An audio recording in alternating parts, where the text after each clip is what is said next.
Good evening. Thank you for inviting me here again. This is my third time here. And as Richard said, the first two times were for books that were biographical / memoirs.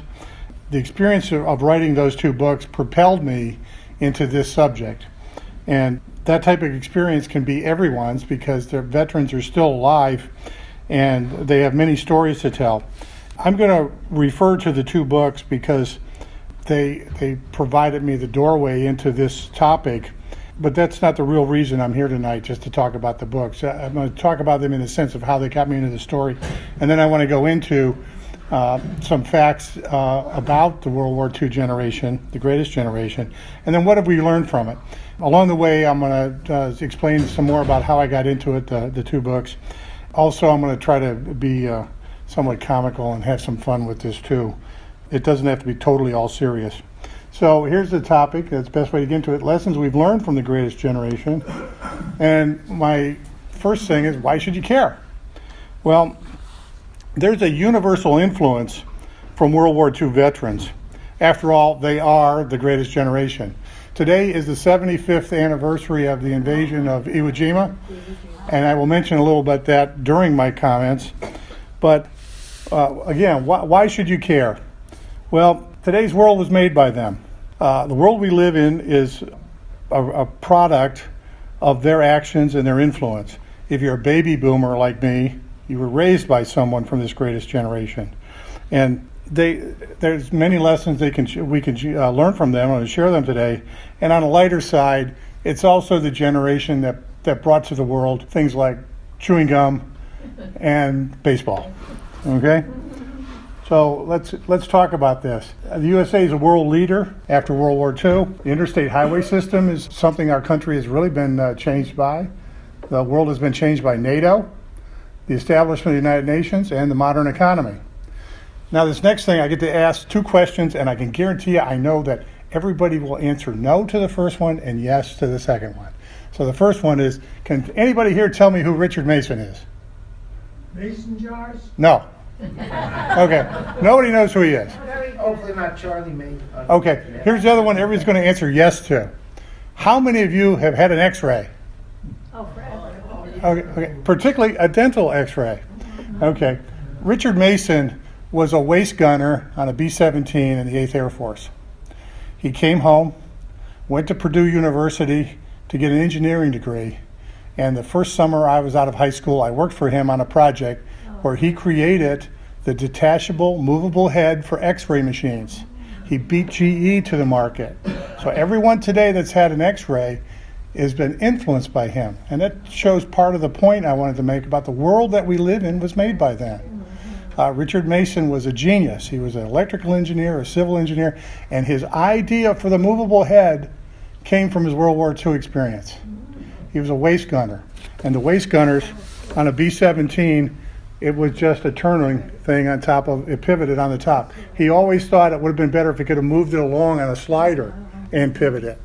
So that's why he actually came up with a movable head for x-ray machines. And he was just a typical waist gunner, and I'm going to talk some more about the 8th Air Force a little bit later.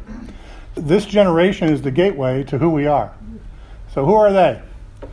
This is a picture I used in my first book, showing the Chicago boys. They were boys, right? Look at that, they're all young. I think they're drinking bootleg beer at the time, though. Okay, they're all kids. I'll give you some service facts. 32, if we had the same number of percentage today in the uniform, we'd have 32 million people in the service. Only about 2% of that 16 million are still alive today. That means somewhere around 400,000. 700 to 800 are dying every day, but interestingly, 2036 is projected day when the last one will disappear. And they truly were boys.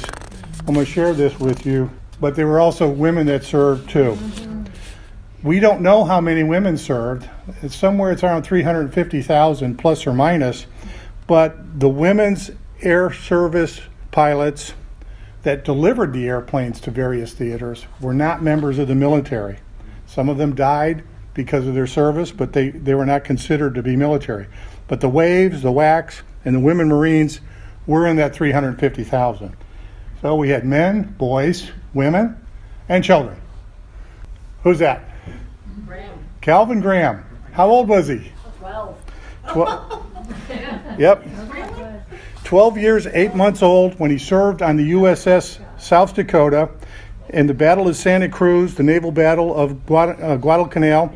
He received a Bronze Star, a Purple Heart, and he was kicked out of the Navy and sent home. They found out about his service from a letter from his mother. They sent him home. He was one of the roughly 250,000. Again, we do not know how many underage served because many of them did not get caught. They're called VUMs, Veterans of Underage Military Service, and he was the youngest of that. They took away his medals, and he got them back many years later. Actually, when he got old enough, they caught him. He lied again about his age and joined the Marines. They kicked him out, and then later again, when he was 18, he did join the Marines and he served. That's amazing, isn't it? That's why the youngest, they think some of them can live to 2036. So what makes me the expert? Well, I grew up in the home of a World War II hero, and I really didn't know much about it, but I did write 2 books. So that makes me the expert. I like to think of it, my knowledge is basically a mile wide and an inch deep, but my experience made me the expert because I got interested. Those are the 2 books, Lady Gangster and The Sailor Man. I share a little bit about that. This is the USS Fuller, the queen of attack transports. My dad was on this ship. He actually joined the reserves in 1940, called up in January of 41. And the Lady Gangster, the story about that is called a unique and seamless blend of oral history, biography, autobiography, journal entries, letters, ship's logs, action reports, newspaper articles, maps, illustrations, photos, 2 poems, and it ends with a prayer. It received several awards, and I won't go into all that, but the most interesting thing was that because of this book, I was designated to be a U.S. Navy writer on deck, and they took me on a USO-type tour to the Mediterranean where I got to visit 4 Navy bases. It was a great experience from that. What kind of a ship is that? An attack transport. It was a prototype for attack transports up until, actually when you saw the British Expeditionary Force go into Europe in 1939, they went to harbors and just got off. The Higgins boat, 36 feet long, shallow draft. I'll talk a little bit more about that in a little bit.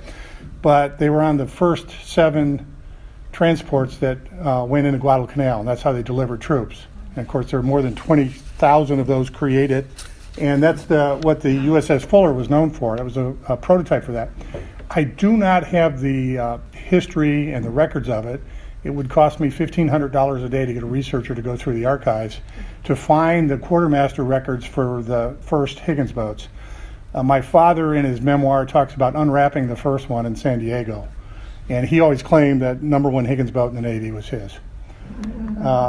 That's the beginning. That's the landing at Guadalcanal. You notice they have no drop gate in front. They called them surf boats at that time. They were supposed to be rum runner boats in the bayous. Later on, the drop gate was put on, and that was actually an idea they borrowed from the Japanese. So that's a little side point there. Okay, that's a picture of my dad and his brother. The first day they got their uniforms when they were called to active duty, they had no training. They got their uniforms the day they were put on active duty. He never went to boot camp, and I like this picture. That's him on the right after 4 years of service in combat. Some things we'll talk about, but if you notice, there he is on the left, and that's him on the right. And the other person, soldier there, is his middle brother who joined the Army later. The other one, that's my uncle Art and my dad. They were the 2 that were in the Navy. Okay, next thing here, I'm talking about what it was like for them to land on Saipan. When I wrote the book, it was based on a short story I wrote called The Broken Radio, and it was how I learned about my father's service. I was 16 years old. We didn't get along, and the car radio was broken. I had to drive 1,000 miles with him, so I said, "Tell me what you did in the war." And that's what he told me, and it just became a wonderful experience for me. For him, it was not so good. On Saipan, he was a beach commander. He was tied down by a enemy sniper all night, and the chapter in the book is called "Praying All Night for a Man to Die," and it's his account of what happened and how he lived through that night. The USS Fuller did 11 invasions, 9 of them in the South Pacific. Saipan's really interesting, and here's why I love to show this one. Who's this? That's Lee Marvin.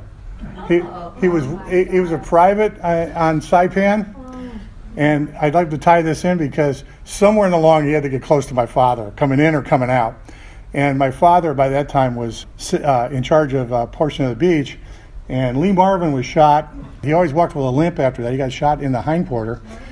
He kept track of every single landing he made on Saipan. And because of the nature of that particular assault, he did 28 landings on Saipan. And it's amazing, so they didn't just go in once. Sometimes they brought him back on, and all around Saipan they moved him around and all that. So he had 28 and he got shot. And interestingly, he's buried at Arlington National Cemetery. And his gravestone says Lee Marvin, PFC, and I think his dates of when he lived. Okay. The other book I wrote, it came out of the experience of writing the first one. A gentleman got in touch with me and said, I have these letters that my father wrote. He was on your father's ship. I want you to read them. And I've been warned by another author not to do so because you get into lawsuits about what you own, what you write, and all that. And the guy persisted, and finally I ended up writing Sailorman because his father was a bum. That's J.P. Nunley. He was 16 years old. He was known as the boy that everybody loved. He became a coxswain on a Higgins boat. My father was an older guy in the crew at that time.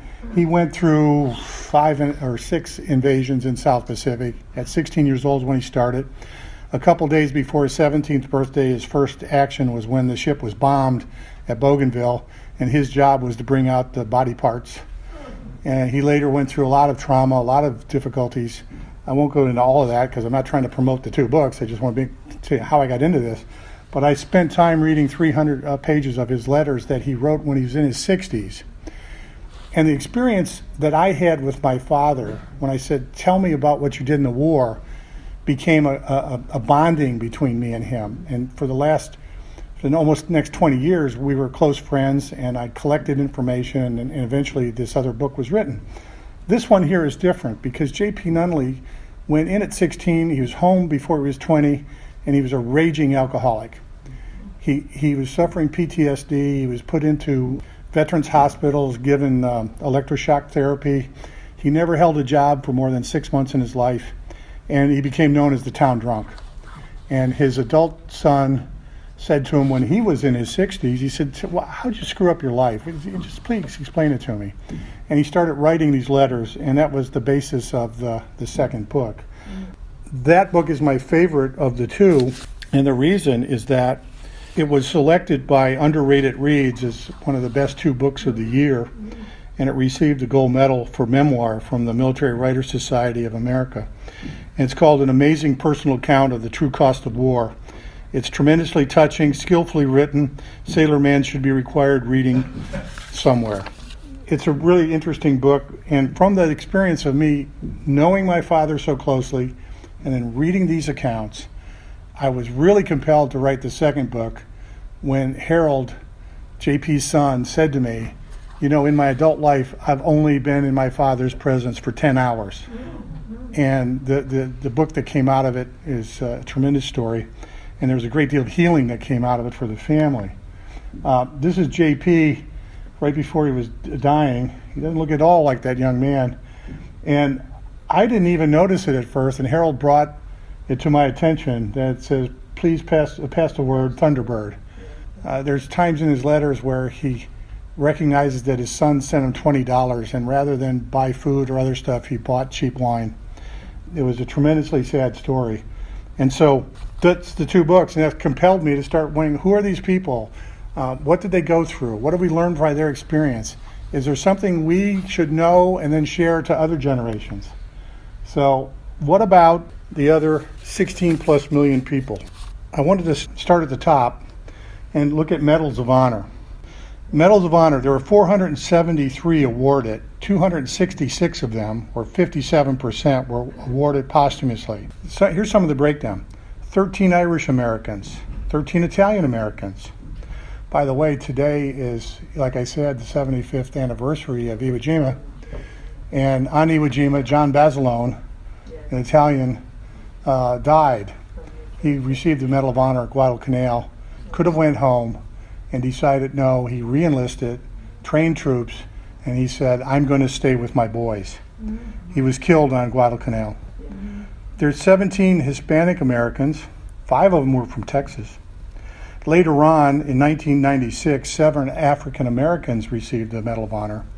And there were 25 Asian Americans that received it. 22 of them were members of the 442 Regimental Combat Brigade. They were Japanese Americans. So it's a tremendous service. Of the 473 Medals of Honor, 11 were at Guadalcanal. And I'm going to share a few in a second, but one of them I want to talk about was a VUM. The youngest, by the name of Jack Lucas, a VUM, enlisted when he was 14 years old. He kept his identity and his age secret. His age was not related to his identity. And he stowed away from San Francisco on a ship that got him to Iwo Jima. And he was caught. And he pleaded with them to let him become part of the invasion. And just a few days after his 17th birthday, he earned the Medal of Honor, where he covered a grenade with his own body. Oh my God. Yeah. By the way, he lived. He later retired after service in the Army, a career in the Army. So I want to talk about the highest point of the service of the greatest generation. And remember Senator Inoue from Hawaii. He was the 4-4 Regimental Combat Team, and he destroyed 3 machine guns and lost an arm. And when he came home, he was in uniform without his arm. He originally was given the Distinguished Service Cross. It was later upgraded to the Medal of Honor. But he was refused a haircut by a barber. He said, we don't serve Japs.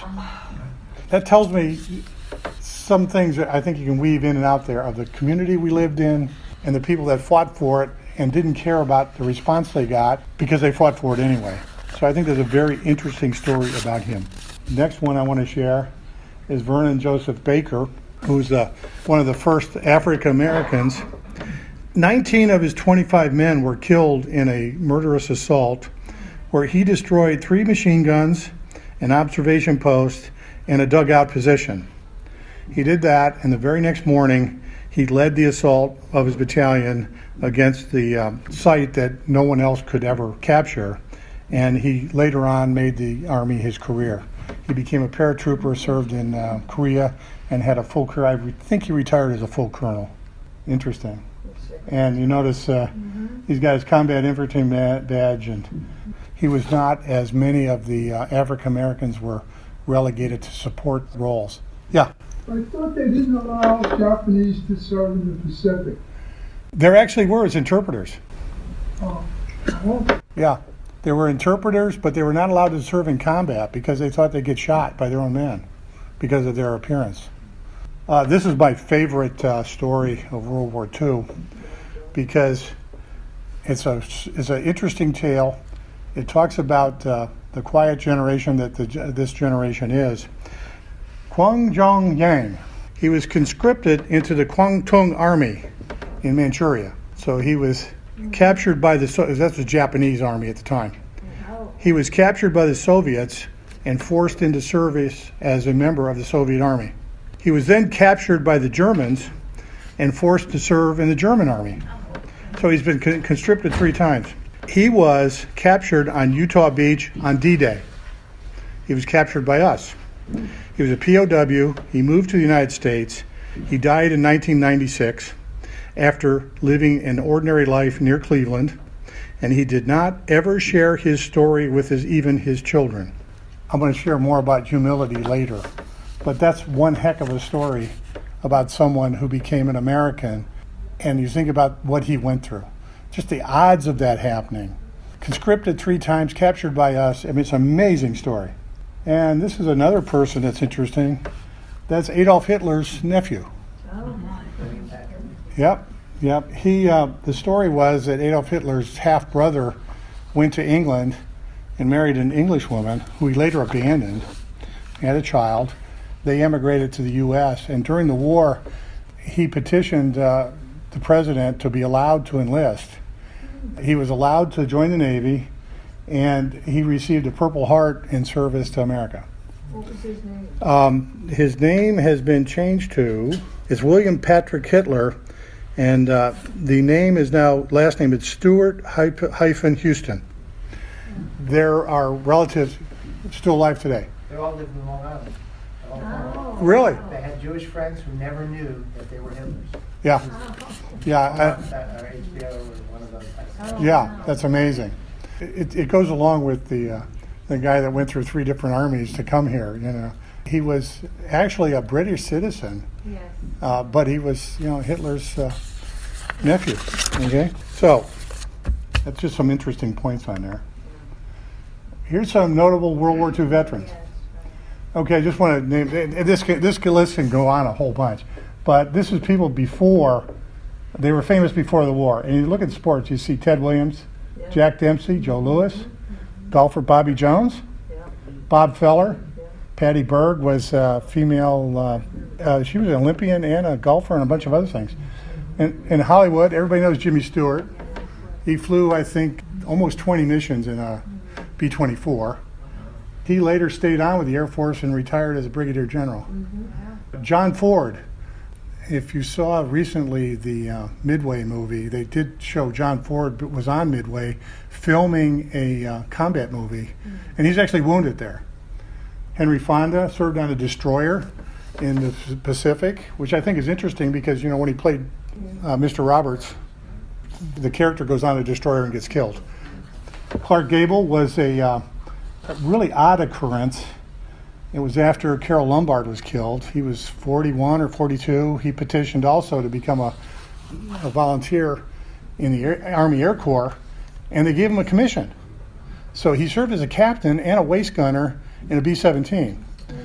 And later on in the 70s, when I was on active duty in the Army, I ran across an Air Force guy that was a waist gunner on one of the ships that flew in the formation with him, and he was so mad at Clark Gable because he had the same job, but the one guy was like a corporal and this is a captain. And of course, they only allowed him to fly about 3 or 4 missions because Adolf Hitler was a real fan of Hollywood and he loved Clark Gable, but he was so mad that Clark Gable was flying up in the B-17s bombing Germany that he put some outrageous reward that if anybody could capture him and shoot him, So then they said Clark Gable can't fly anymore.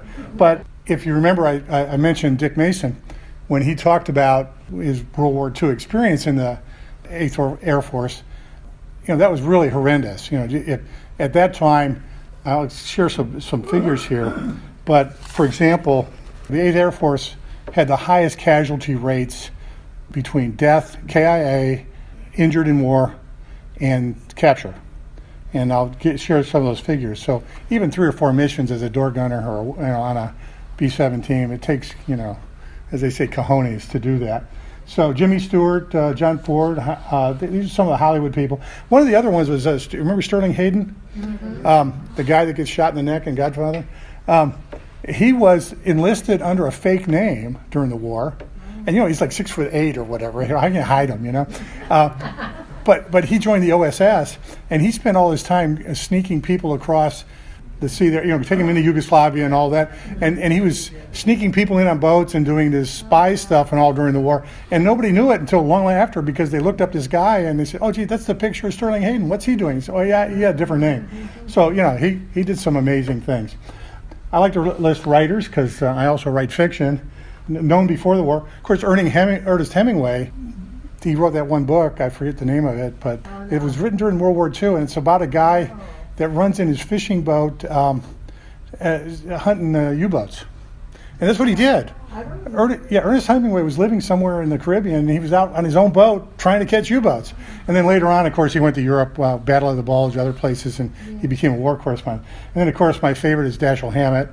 I'm a mystery writer, and I'm involved in, right now is this time, reading. I'm the committee chairman for reading for the Dashiell Hammett Award. And Dashiell Hammett was a World War I veteran, did not have to serve. He volunteered, and he was sent up to the Aleutian Islands. So many times there were people that volunteered that had served even earlier. But he could have just totally avoided the war because he was in his late 40s, and it was it's something he didn't have to do. What's really interesting also, Dashiell Hammett after the war, because of his socialist and and leftist leanings. He was blackballed in his Hollywood and went to jail. Some other stuff. It was very interesting. So, very interesting fabric of the Greatest Generation. Here's some other people that became famous after because of their service. There's Yogi Berra. He was on a rocket-propelled ship on D-Day. He was 18 years old. Jackie Robinson became famous later, but he was in World War II, and Gil Hodges. And of course, the Hollywood people, Paul Newman, Audie Murphy, everybody knows who he is. You know, most decorated service member from World War II. Also had terrible PTSD. He used to sleep with a loaded gun under his pillow, and his wife couldn't handle that, plus his alcoholism. You know, he had terrible problems. Johnny Carson was an ensign in the Pacific Theater. Charles Bronson, Tony Curtis.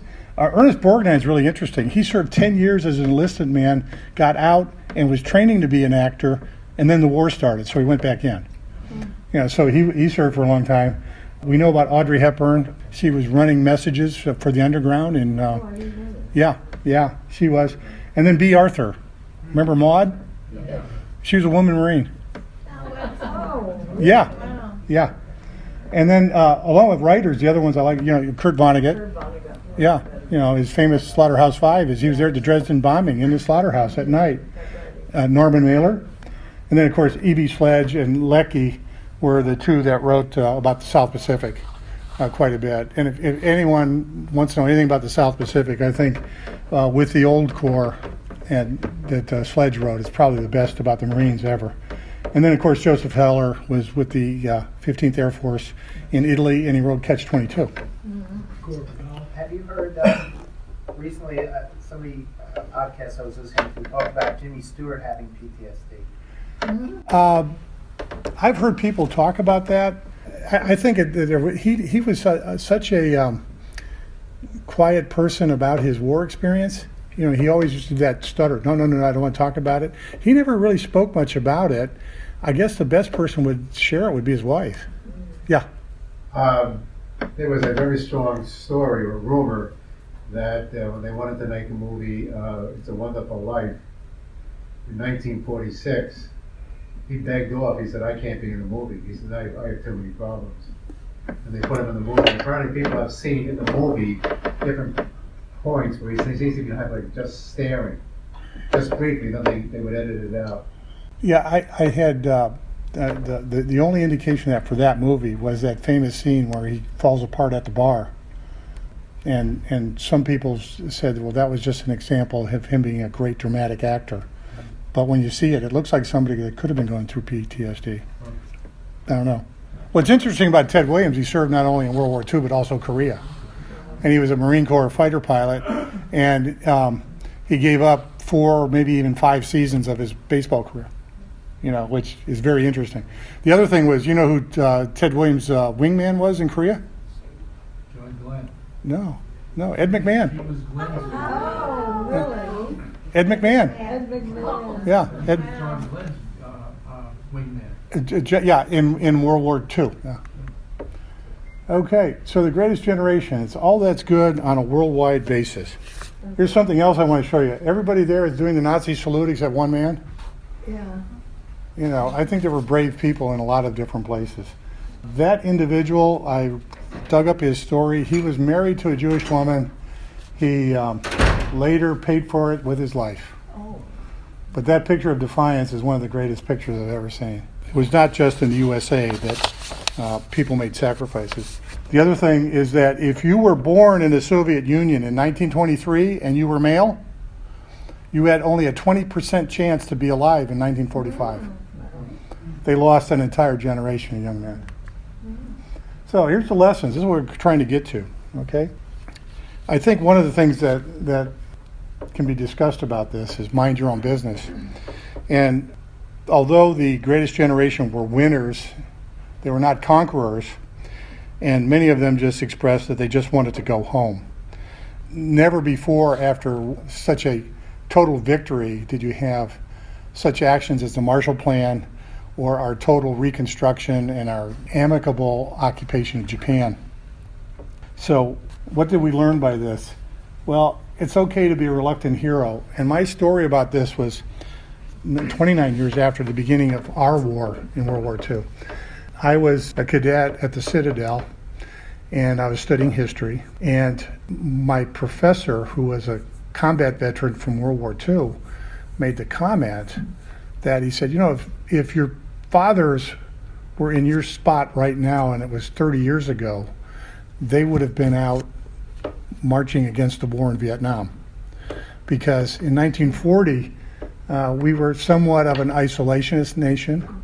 You had the Mothers March Against the War, where 50,000 mothers went to Washington. My grandmother was part of that group, to ask the president not to get us involved in a war. And he promised not to, but things turned out otherwise. There was a hesitancy in that generation to interject yourself. People had strong beliefs, but one of the strongest beliefs is that, you know, let people go their own way. If it's not your business, don't get in their business. They won't get into yours. That's a great lesson to learn.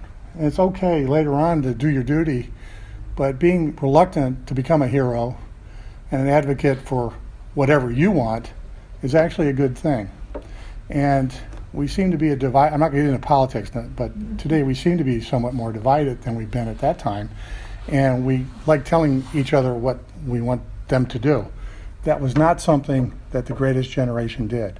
They were very much a live and let live group of people. They were truly reluctant heroes. Now, what did they go through in doing their duty?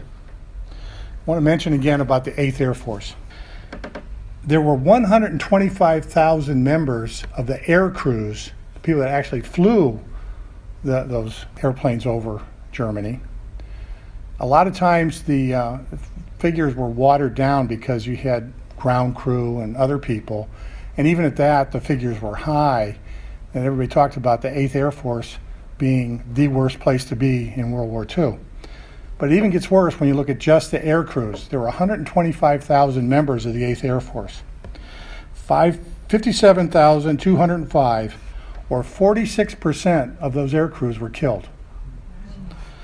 They had 8,403 wounded, and 9,858 were POWs. That's 75,446 of the 125,000, or 60%, were killed, captured, or wounded. That's a tremendous price to pay. So you take the first thing of minding your own business, and then when you have to get involved, you do your own duty. On a B-17, for a tail gunner, the life expectancy was 4 missions. Now remember the movie Memphis Belle, the big deal was they did 25 and they got to come home.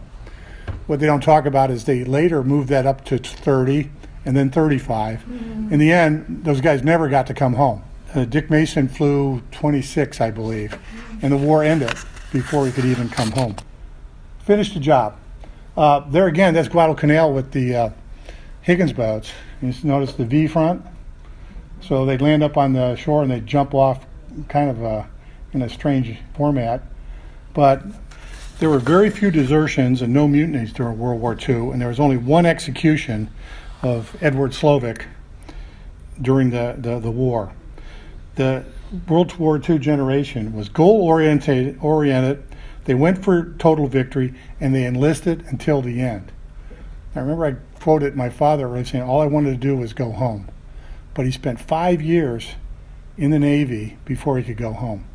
And he was one of the happy few that could go home quickly, because when the war ended, he had so many points he could go home. Guys like J.P. Nunley had to stay until 1946. Okay. What do you mean by points? How long you served, what kind of service it was, and what your rank was. They gave you points. And my dad told me, he said there was a point list, and he had doubled the amount of points that you needed to go home.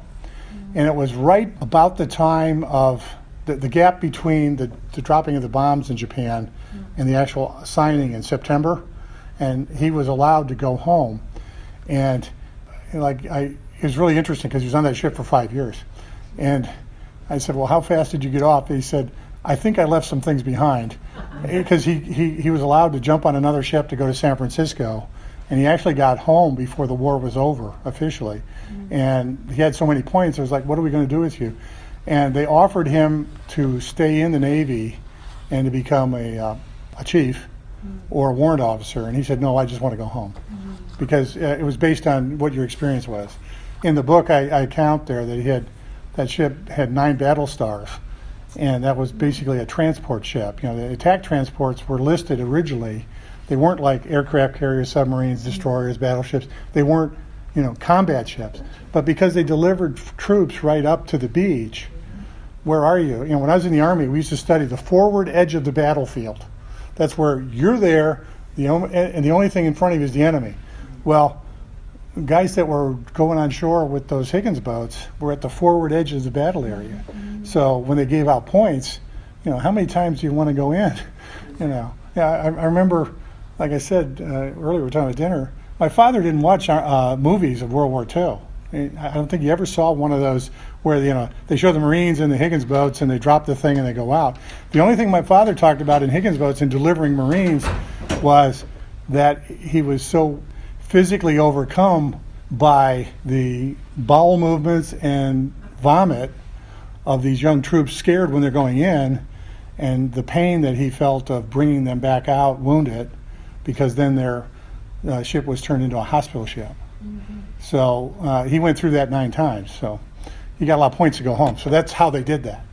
And what was interesting, because he had so many points, he was home, and his orders were that he was not supposed to be released until January 1946, and he just never showed up anywhere, and they just let it go.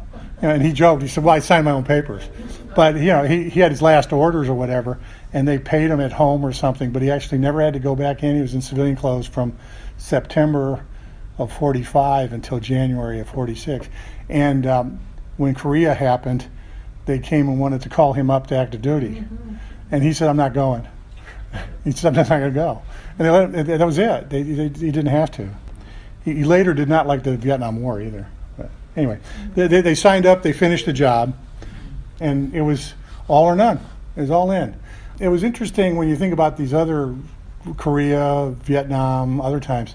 I think one of the biggest problems in Vietnam was that people went for a year and then came home, did a 2-year draft or even enlistment, and they could get out, and there was no "we're going to win it" kind of thing. But they were in it till it was finished. Finish the job. My dad always used to tell me, finish the job. And don't brag. I think this is interesting. It's okay to talk about what you've done if it's factual. And that's on the Fuller. Yeah, they shot 7 Japanese that they got credit for. And then they've got their bombs and things, and there's even palm trees on there and other things they took credit for. But they never bragged about it. I had to pull eye teeth to get stuff out of them. So they were very humble about things. And my example of perfect humility is William J. Crawford. He was a POW and thought dead. He was awarded that Medal of Honor posthumously. Later on, he came home, and they realized, hey, you're not dead. We're actually going to give you the medal for real. He was so humble. He finished his career in the Army, and later as a retirement job, he took a job as a janitor at the Air Force Academy. And nobody knew who he was. And then by happenstance, they figured out who he was. And he was very proud, quiet, and humble.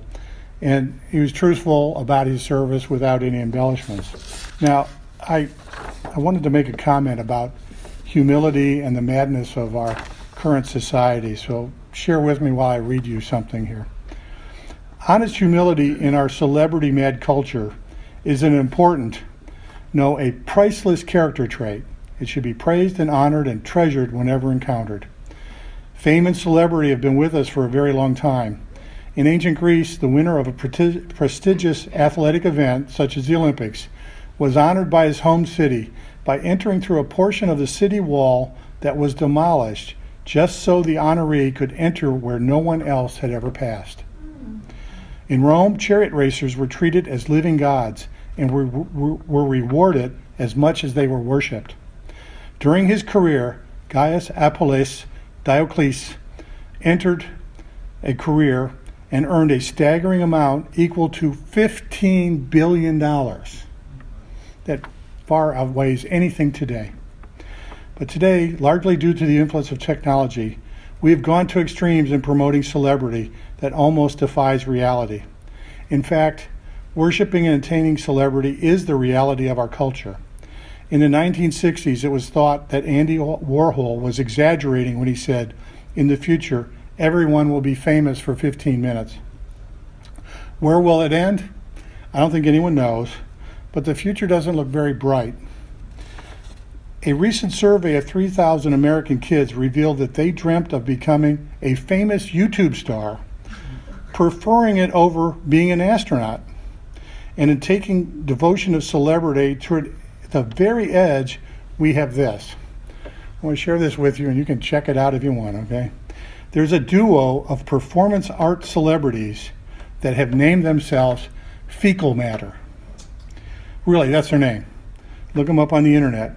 And they appear, and of course are famous for what else? They just show up. Instagram promotes them. But no matter how bleak our future might be, there's salvation for us if we follow one of the great lessons provided by the veterans of World War II, that of strength provided through humility.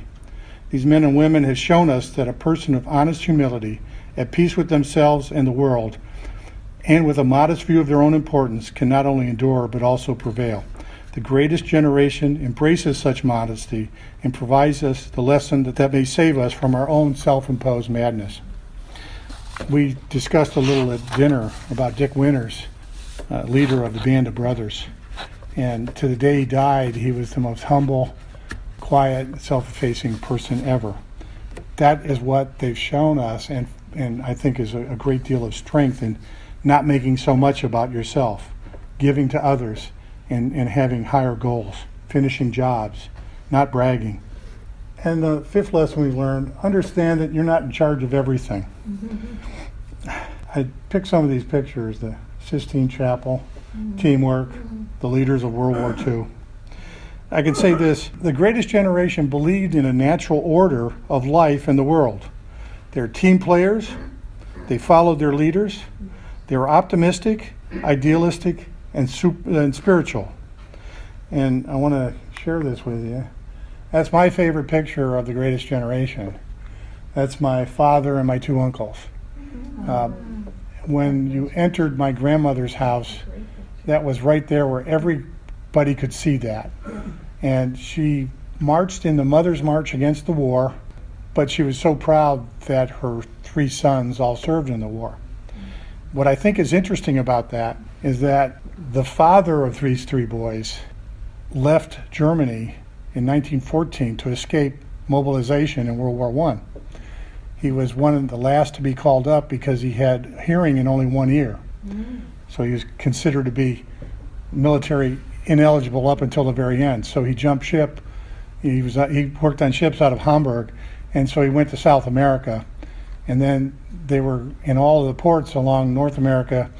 The German embassies were gathering up these people and sending them home. So he got to Buenos Aires and jumped ship there and got on a boat, we used to call it the banana boat, to Miami. And he became an illegal alien. And my grandfather, for 5 years, was restricted to 2 counties in Illinois where he could live. And we had the papers where he had to sign himself in. So he was we used to call him the banana boat illegal, you know. Anyway, but he went to escape war, but there it was, his 3 sons were involved in the war. So that's my favorite picture of the greatest generation. And then you get some bonus features real quick. Additional things to consider. Who won World War II? The Germans, Yes. judging by the economy. Well, my answer is the Germans/German Americans. Eisenhower was the commander in Europe. Nimitz was the commander in the Pacific. Harold Bauer received the first Guadalcanal Medal of Honor, and Reinhard Kepler on the USS San Francisco off of Guadalcanal received it. There's estimates that at that time, if you were Caucasian and you lived in the United States of America, somewhere between 50 and 60% of the people had German blood because of the high influx of German immigrants. So that's why I like that one picture, okay? But that's just kind of a side note and a joke because, of course, America won World War II, or the Allies did. Native Americans, we forget them. I talked about minorities. This is something that's going to shock people. 25,000 plus Native Americans served in uniform in World War II. In the tribes, over 1/3 of all able-bodied men between 18 and 50 served in the military. 1/3 of that entire group of eligible men served in uniform. And in some tribes, the percentage was as high as 70%. It's amazing. No, most of them volunteered, and 7 Medals of Honor were given to Native Americans. The 442 Regimental Combat Team, the Japanese Americans, many of them enlisted right out of internment camps. They were the most decorated unit in U.S. military history. There were 33,000 Japanese Americans that served, and 18,000 were in the 442, where they received 21 Medals of Honor. So that's the greatest generation. You can be a pessimist or you can be an optimist in life. I think you can be a realist, and I think probably we're on the downflow of some things. We may not see that again. Those 5 lessons I shared with you are things I figured out. It's anecdotal. There's no way for you to scientifically prove it. I'd be open to anybody saying, yes, you're right, or I'm open to anybody saying, no, you're wrong. What I would like people to do is remember those things, talk about it, share it with people, and for God's sake, share it with younger people. Okay? And I want to thank you. Oh, that's nice. All right?